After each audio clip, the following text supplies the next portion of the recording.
Welcome to Maharashtra e academy for engineers. आजच्या व्हिडिओमध्ये आपण direct second year engineering admission 2025-26 CAP 1चं शेड्यूल समजून घेणार आहे। बघा, सीईटी सेल महाराष्ट्र म्हणजे गव्हर्नमेंट ऑफ महाराष्ट्राकडनं आलेले ऑफिशियल सर्क्युलर आहे। 30 जुलै 2025 ला हे सर्क्युलर आलेलं आहे आणि सर्क्युलर नुसार त्यांनी तिथे कॅप 1, कॅप 2 आणि कॅप 3चं शेड्यूल दिलेलं आहे। हे शेड्यूल जर तुम्हाला हवं असेल तर आपला जे टेलिग्राम चॅनल आहे ते टेलिग्राम चॅनल तुम्ही जॉईन करा, त्याची लिंक तिथे डिस्क्रिप्शन मध्ये दिलेली आहे। बघा, सर्वात पहिले आपण इथे कॅप राऊंड 1चं शेड्यूल समजून घेऊ। तर कॅप राऊंड 1चं शेड्यूल समजून घेण्याच्या अगोदर मी तुम्हाला सांगेल का तुम्ही जे कॅपचे रूल्स अँड रेग्युलेशन आहेत तो वाला व्हिडिओ तुम्ही नक्की बघा। वाटल्यास तुम्हाला तो मी इथे डिस्क्रिप्शन मध्ये देईल, त्याची लिंक तिथे डिस्क्रिप्शन मध्ये देईल, कारण ते रूल्स अँड रेग्युलेशन तुम्हाला हेल्प करतील चांगल्या कॉलेजमध्ये ऍडमिशन घेण्यासाठी। आता कॅप राऊंड 1चं शेड्यूल समजून घेऊ। बघा, display category wise seat matrix.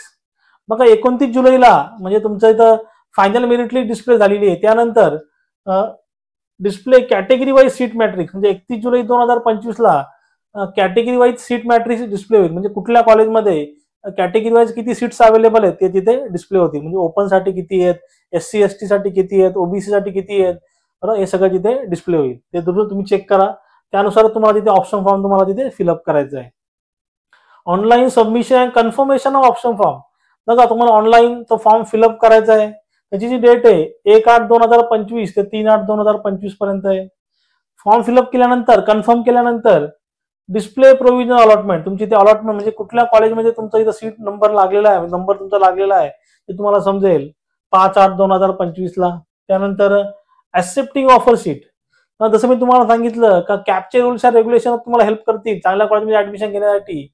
मग आता पहिला कॅप राऊंड 1 मध्ये जो 1 वाला ऑप्शन असेल तो ऑटो फ्रीज असेल, बाकीचे ऑप्शन असतील तिथे तुम्ही इथे बेटरमेंट किंवा नॉट फ्रीजचा ऑप्शन तिथे तुम्ही सिलेक्ट करू शकता। आणि ते तुम्हाला ते ऍक्सेप्टिंग ऑफर सीट तुम्हाला करायची असेल, 1 नंबरचा ऑप्शन तुम्हाला अलॉट झाला असेल तर तुम्हाला तिथे ऍडमिशन घेणं कंपल्सरी आहे।